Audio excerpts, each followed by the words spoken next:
Shalom saudaraku dikasihi Tuhan. Kembali dalam program The Best, The Bible Statement. Kali ini ya saudaraku ada pertanyaan. Pada umur berapa janin dianggap ada rohnya? Nah, jadi pada waktu perempuan itu hamil mengandung, itu pada mulanya itu berupa sigot atau janin. Nah, ada yang bilang pada janin yang ke 3 bulan, umur 3 bulan itu baru dihitung ada rohnya. Atau 2 bulan dihitung ada rohnya. Jadi di bawah itu belum ada rohnya. Nah, pertanyaan berikutnya, apakah orang Kristen boleh mengaborsi janin yang di bawah umur tersebut? Nah, jawabannya saudaraku, tentu saja kita lihat di dalam kebenaran firman Tuhan. Kita baca di dalam Lukas 1 ayat yang ke-39. Ini adalah peristiwa Maria ibu Yesus datang ke Elizabeth saudaranya. Elizabeth ini mengandung bersama dengan Zakaria ya, itu mengandung Yohanes Pembaptis. Nah, pada usia yang ke-6 bulan kandungannya, Maria saat itu didatangi oleh malaikat Tuhan. Ya, oleh malaikat Gabriel bahwa Maria ini diberkati, dia terpilih mengandung bayi gitu ya, yang dari Tuhan, yaitu Tuhan Yesus. Jadi kandungannya Maria itu bukan berasal dari pernikahan atau perkawinan suami istri, tapi benar-benar diberkati oleh Roh Kudus. Nah, Roh Kudus. Jadi itu ayatnya Lukas pasal 1 ayat yang ke 31 ya, dari ayat yang ke-26 Saudaraku ya.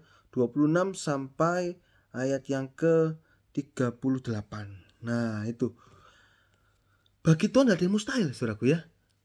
Dia bisa membuat wanita itu mengandung Saudaraku, tanpa adanya laki-laki, karena kandungannya itu diberkati oleh Roh Kudus.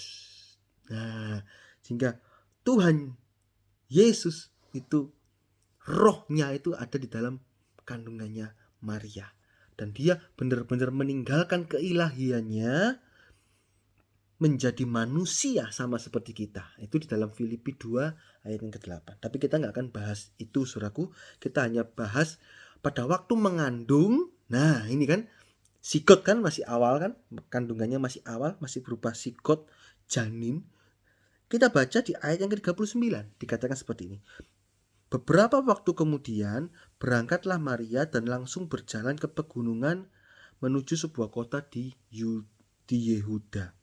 Nah, kata beberapa waktu kemudian itu di dalam bahasa Inggrisnya, and Mary arose in those days. Jadi Maria bangkit di dalam hari-hari tersebut, dikatakan hari-hari tersebut. Jadi pada saat Maria mendapatkan karunia itu dan dia mengandung, beberapa saat hari-hari tersebut Maria pergi ke Elizabeth, dan dikatakan di dalam ayat 41, ketika Elizabeth mendengar salam Maria, melonjaklah anak yang di dalam rahimnya, dan Elizabeth pun penuh dengan Roh Kudus. Ayat 42, lalu berseru dengan suara nyaring, diberkatilah engkau di antara semua perempuan, dan diberkatilah buah rahimmu. Ayat 43, siapakah aku ini sampai ibu Tuhanku datang mengunjungi aku. Lihat, Maria Elizabeth tahu sigot itu, janin itu saudaraku, itu sudah ada pribadinya. Itu roh saudaraku, pribadi Tuhan dikatakan itu ya, ibu Tuhanku in those days. Jadi dalam beberapa hari saja sigot atau janin itu sudah punya pribadi, sudah ada rohnya. Oleh karena itu tidak boleh diaborsi, karena pada waktu kita tahu hasil tes packnya itu positif, itu sudah roh, sudah ada rohnya. Kalau biasanya Kalau tes positif itu biasanya dihitung 1 bulan. Itu biasanya ya, itu kalau yang lebih paham itu dokter ya, dokter kandungan itu lebih paham soal usia kandungan, saudaraku. Tapi itu sudah ada rohnya. Jadi apakah boleh diaborsi? Tidak boleh diaborsi oleh alasan apapun juga.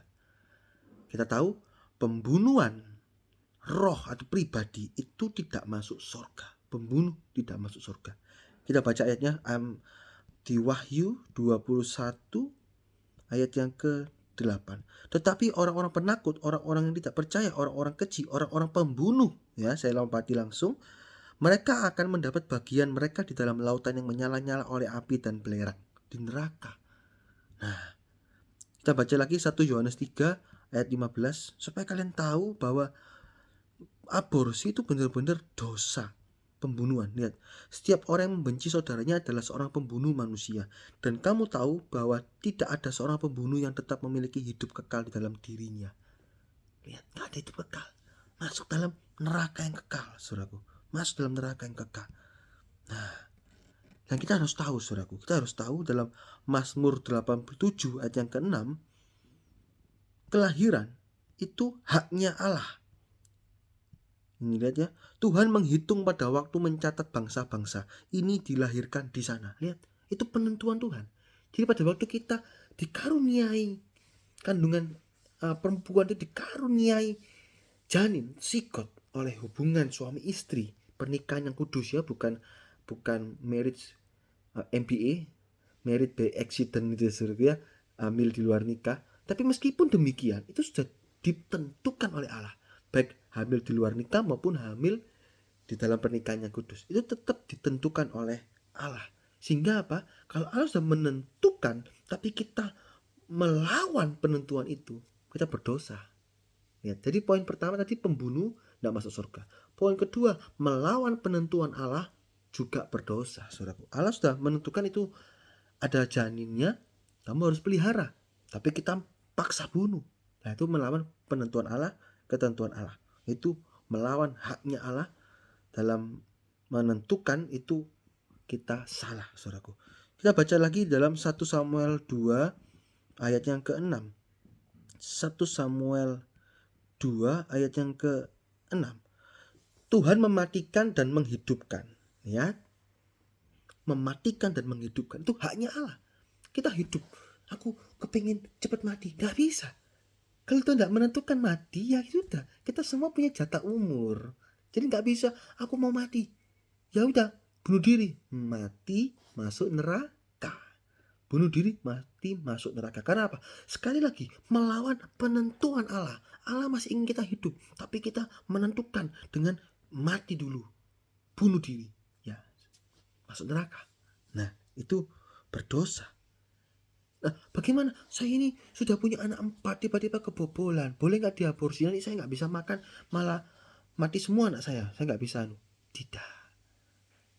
Kalau Allah sudah menentukan itu, kita minta sama Tuhan. Ya memang kita diberi hikmat. Kalau sudah anak 4, mungkin sudah uang sudah mungkin seret gitu, saudaraku, ya sudah disteril saja. Ini nggak mau steril, nggak mau pakai KB juga, ya itu kebodohan kita. Tapi kalau Allah sudah menentukan anak itu lahir lagi di tempat dikaruniakan kepada kita satu orang anak lagi, kita minta sama Tuhan, Tuhan kalau Tuhan sudah kehendaki, memang saya salah, ampuni Tuhan, tapi sudah terlanjur, saya tidak mau menggugurkan, ya saya minta berkat Tuhan, saya mohon pemeliharaan Tuhan.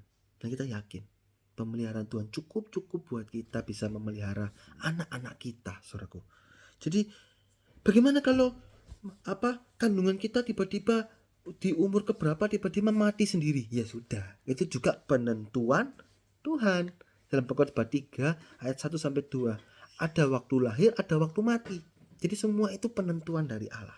Tugas kita memelihara janin sebaik mungkin, sebisa mungkin. Itu tetap kita pelihara dengan baik. Tapi kalau sudah meninggal di dalam kandungan tanpa kita rusak, ya itu tidak berdosa. Tapi kalau kita sengaja, mungkin kita pukul-pukul, kita lompat-lompat, terus kita minuman keras akhirnya mati gugur, dosa. dosa.